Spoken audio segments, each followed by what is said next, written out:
വളരെ എളുപ്പത്തിൽ ചെയ്യാവുന്ന ഒരു സൂപ്പർ മധുര റെസിപ്പിയാണ് ചെയ്ത് കാണിക്കുന്നത്. ഉണ്ണിയപ്പം. സാധാരണ നമ്മൾ അരി അരച്ചാണ് ചെയ്യുന്നത്. ഞാനിതിപ്പം അരിപ്പൊടിയും കൊണ്ട് എങ്ങനെയാണ് ചെയ്യുന്നതെന്നാണ് കാണിക്കുന്നത്. അപ്പോൾ എൻ്റെ കൂട്ടുകാർക്കെല്ലാം മിസ് ചാൻഡീസ് ഫുഡ് നോട്ട്സിൻ്റെ മറ്റൊരു എപ്പിസോഡിലേക്ക് വളരെ സ്നേഹപൂർവ്വം സ്വാഗതം. ആദ്യമായിട്ടാണ് നിങ്ങൾ ഈ ചാനൽ കാണുന്നതെങ്കിൽ സബ്സ്ക്രൈബ് ബട്ടൺ പ്രസ് ചെയ്യാനും അപ്പോൾ വരുന്ന ബെല്ലൈക്കണും പ്രസ് ചെയ്ത് ഓൾ എന്നുള്ള ഓപ്ഷൻ സെലക്ട് ചെയ്താൽ ഞാനിടുന്ന എല്ലാ വീഡിയോസിൻ്റെ നോട്ടിഫിക്കേഷൻസ് നിങ്ങൾക്ക് കിട്ടും. ഈ റെസിപ്പിയുടെ ഇൻഗ്രീഡിയൻസ് ലിസ്റ്റ് വീഡിയോയുടെ ഒടുവിലും അതുപോലെ തന്നെ ഡിസ്ക്രിപ്ഷൻ ബോക്സിലും തന്നേക്കാം. അപ്പോൾ നമുക്ക് ഉണ്ണിയപ്പം എങ്ങനെ ചെയ്യുന്നതെന്ന് നോക്കാം. സാധാരണ പാളയംകോടൻ പഴം കൊണ്ടാണ് ചെയ്യുന്നത്. ഇതെൻ്റെ പറമ്പിലെ തന്നെ ഞാലിപ്പൂവനാണ്. ഇത് ഒരുപാട് കൊണ്ട് ഇതെങ്ങനെ തിന്നു തീർക്കും, അപ്പോഴാണ് എനിക്ക് ഉണ്ണിയപ്പത്തിൻ്റെ ഐഡിയ വന്നത്.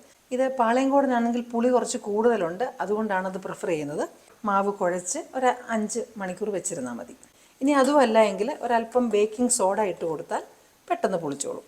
അപ്പോൾ ഞാൻ ഈ അരച്ച പഴം ഇങ്ങനെ നല്ല സ്മൂത്തായിട്ട് അരച്ചെടുക്കണം. അപ്പോൾ പാളയംകോടൻ കൊണ്ട് തന്നെ ഉണ്ണിയപ്പം ഉണ്ടാക്കണമെന്ന് നിർബന്ധമൊന്നുമില്ല. നമുക്ക് ഉള്ള പഴം, ഇനി ഏത്തക്കയാണെങ്കിലും അതുകൊണ്ട് നമുക്ക് ഉണ്ണിയപ്പം ഉണ്ടാക്കാം. പോലീസ് പിടിക്കത്തൊന്നുമില്ല കേട്ടോ, ധൈര്യമായിട്ട് ചെയ്തോ.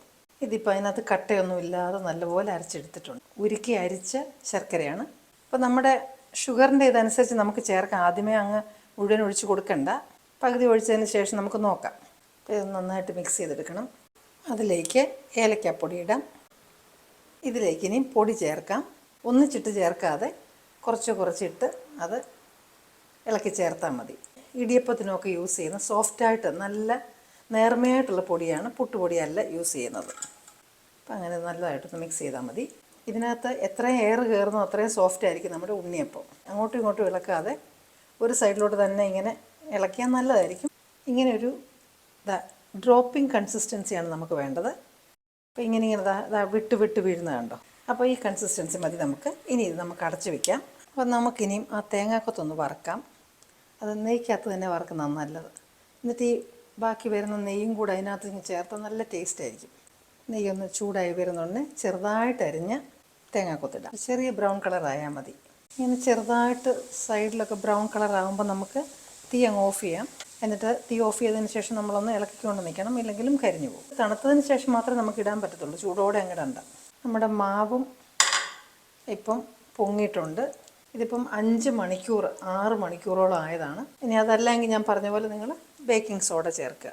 ഇതിലേക്ക് കറുത്ത എള്ള്, ഒരു 1/4 ടീസ്പൂൺ ഉപ്പ്, പിന്നെ നമ്മളിപ്പം വറുത്ത തേങ്ങ, അത് ആ നെയ്യോടുകൂടെ തന്നെ ഗീയോടുകൂടെ തന്നെ അങ്ങ് ഒഴിക്കണം. നല്ല ടേസ്റ്റ് ആയിരിക്കും. വളരെ ഒത്തൻറ്റിക്കായിട്ടുള്ള റെസിപ്പിയാണ്. ഈ തേങ്ങ വറുത്തൊക്കെ ഇടാതെ ചെയ്താലും കുഴപ്പമൊന്നുമില്ല. പിന്നെ നന്നായിട്ട് മിക്സ് ചെയ്യാം. അത് ലൂസ് പോരായെങ്കിൽ അല്പം വെള്ളം കൂടെ നമുക്ക് ചേർക്കാവുന്നതാണ്. അപ്പം നമുക്ക് ഉണ്ണിയപ്പച്ചട്ടി അങ്ങോട്ട് വയ്ക്കാം. ഇത് വലിയ ചട്ടിയാണ് എങ്കിൽ ഈ ഔട്ടർ സൈഡിലുള്ള കുഴികൾ ചൂടാകാനായിട്ട് സമയം പിടിക്കും. അപ്പോൾ അതുകൊണ്ട് ആദ്യം അതിനകത്തേക്ക് വേണം മാവ് ഒഴിച്ചു കൊടുക്കാൻ. അതിന് ശേഷം വേണം സെൻറ്ററിലുള്ള ഒഴിക്കാൻ. അത് ചൂടായിട്ടുണ്ട്. ഒഴിക്കുമ്പോൾ കുഴി നിറച്ചൊഴിക്കരുത്, ഒരു 1/4 ഭാഗം ഒഴിച്ചാൽ മതി. ഇരുമ്പ് ചട്ടിയാണ്, അതുകൊണ്ട് ചൂട് നമ്മൾ അഡ്ജസ്റ്റ് ചെയ്ത് കൊടുക്കണം. ഒരു സൈഡിൽ നിന്ന് ചൂടാകുന്നുണ്ടെങ്കിൽ നമുക്കതൊന്ന് തിരിച്ചിട്ട് കൊടുക്കാം. മൂക്കുന്നതൊക്കെ നമുക്ക് ഇഷ്ടമുള്ള ലെവൽ ചെയ്യാം. നല്ലപോലെ മൂക്കണമെങ്കിൽ, പക്ഷേ അകം വേകണം. അതുകൊണ്ടാണ് ഞാൻ തീ കുറച്ച് കൊടുക്കണമെന്ന് പറഞ്ഞത്. അതല്ല എങ്കിൽ വെളിവശം അങ്ങ് പെട്ടെന്ന് വേകും, അകം വേഗത്തില്ല.